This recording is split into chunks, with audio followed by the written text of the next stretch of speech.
Hey folks, Matt from artoftheimage.com. Nikon D500.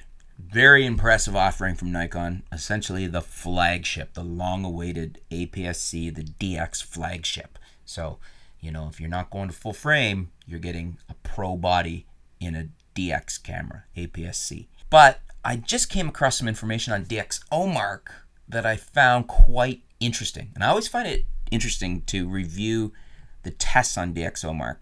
Not as the be-all and the end-all, but often as just additional information to ponder. So the D500 is supposed to be the high ISO DX flagship from Nikon, but take a look at this. Overall test scores from the D500, the D7200, and the D5500. The 7200 beats the 500 by 3 points for overall scores. It gets an 87 and the 500 gets an 84. Now, interestingly, the D5500 also gets an 84.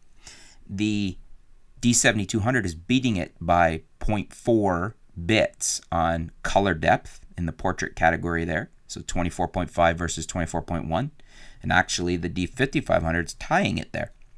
For dynamic range, that's where it's under landscape. It's beating, the 7200 is beating the 500 by 14.6 versus 14. These are not huge numbers, but it is interesting that in both those categories it's beat it. In high ISO, which is probably the most important of these, they all come together for the best image quality, but high ISO is 1333 versus 1324 on the 500. And I found that very interesting. Even more interesting, the D5500 was at 1438, so it beats both of them. But both the 7200 and the 5500 beat the D500 here on high ISO tests for sensor testing on DxOMark. And that's very interesting. And it calls some stuff into question. So what do you guys think? What does this mean to you? I find it very interesting that I've always been a big fan of the 7200 and the 7100. That they're very high performing bodies and very good value for the price. Even the 5500, always been a big fan of it. Smaller, a little less expensive, not quite all the controls of a pro body. But look at the tests we're seeing here. The 500 was supposed to be the flagship. Now, there's other reasons to buy the 500. It's a more rugged body. For me, that's not as much of an issue because the 7200 is still built like a tank. I never had a problem with that level of body, or the 5500 for that matter. But I thought the 500, was supposed to be the see-in-the-dark DX camera. But according to these DxOMark reviews, these tests of the sensor, it's being beaten by both. It's almost on par with the 7200, but it's beaten by a little bit by the 7200, and beaten by the 5500 by, over 100 points.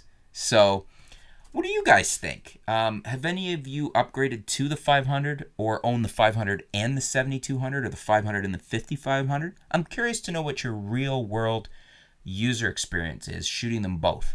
Do you think, is this mirrored in your shooting experience that the 500 is not any better than the 72 or the 55 for high ISO? Or would you say, no, that's not true, 500 is better? Is it a stop better? Is it 2 stops better? I'd just like to know what your experience is. Let me know in the comments below. Love to hear your experience on that because I haven't shot the 500 yet. I haven't had it in for review yet. I am getting it in. I don't know that I'll have the opportunity to shoot it side by side with a 72 or a 55. I might be able to get 2 in at the same time and compare that. But I'd like to hear from you guys that I'm sure there's some of you that own 2 of these bodies, the 500 and one of these other 2, or that have shot both.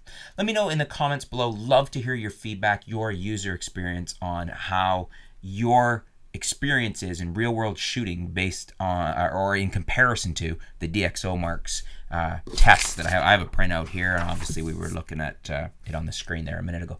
Thanks, folks. Looking forward to seeing that. Thanks for tuning in. Stay tuned. We'll be back soon here at artoftheimage.com.